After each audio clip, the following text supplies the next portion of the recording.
Quand l'eau commençait à dévaler dans la capitale, personne ne pouvait se douter qu'elle annonçait une catastrophe sans précédent.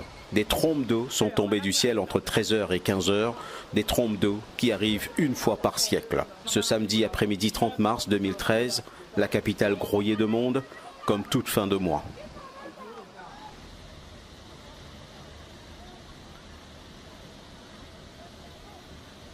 Port-Louis est une cuvette, entourée d'une chaîne de montagnes et d'un front de mer rehaussé d'1,40 m. L'eau de la montagne met une demi-heure pour se jeter dans la mer, mais l'urbanisation sauvage a rétréci, voire bouché les canaux et les drains. Du coup, l'eau prenait les grandes voies. Conséquence, la capitale prenait le large. C'est un courant sans précédent qui a dévalé et charrié tout ce qui pouvait l'être sur son passage. Des témoins racontent qu'à la rue La Chaussée, l'eau est montée à hauteur d'homme. France Ning, installé depuis 1964 à La Chaussée, n'a jamais vu pareil déferlement. Le passé, il y a certains de l'eau, mais 6 pouces, au maximum, disons, un pied de l'eau, avec tout quelque chose qui est capable en place. Mais maintenant, on arrive ça après 5 pieds de l'eau là, tout flottait, toutes les affaires flottaient dévirées en bas. Tous les magasins et le musée d'histoire naturelle en face ont subi le même sort. La capitale dérivée, le public était dans une folle panique.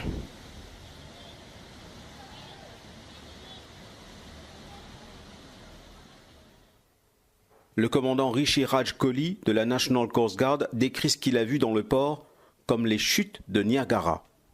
What I saw to my surprise standing from port, that the area, the entire promenade, water was pouring over from promenade like I would say Niagara Falls, you know. It was totally, and this is something that I'd never seen and never would have imagined the extent of flooding. Pas loin de là, à l'hôtel Le Suffren, personne ne se doutait de l'ampleur de ce débordement.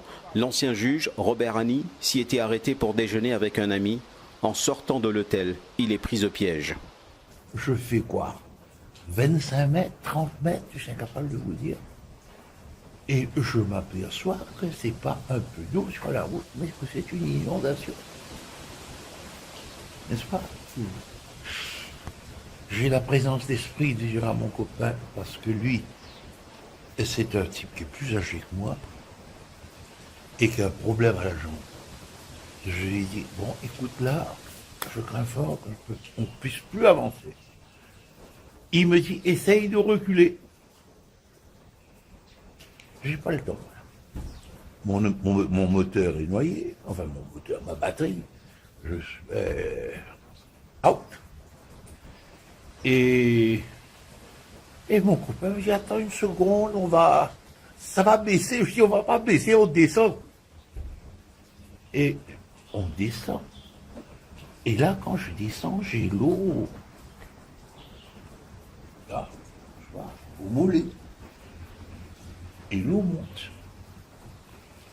Pendant que le cœur de la capitale s'affolait, Canal Dayo voyait réveiller le monstre de la rivière Saint-Louis comme jamais auparavant. Si les inondations pouvaient avoir un épicentre, ce serait là. La rivière est sortie de son lit avec rage, couvrant jusqu'au toit certaines maisons des riverains. Thérèse Jean-Baptiste l'a échappé belle. Ça, Simon trouvé. Mon l'eau miraille. On attrape un tuyau, on pas qu'il est en ce bon moment. On attrape ce tuyau là. Moi, je ne sais pas comment faire. Tellement on criait, jusqu'à mon n'est plus capable. Par la force de l'eau, la minzétement. La minzétement, mon vieille comme ça, plavante. Ce qu'il fait au moins, Simon trouvé. Si tu es capable de déshabillement, tu es mon saut. Le pire était à venir quand l'eau commençait à se retirer. Le désastre et le drame. Les inondations livraient ces morts, 11 en tout, dont 6 morts dans l'un des 2 tunnels du front de mer et 2 dans un parking souterrain. Tous les services ont été pris de court ce 30 mars cauchemardesque. C'est après 15 heures que les différents services de secours reçoivent des alertes.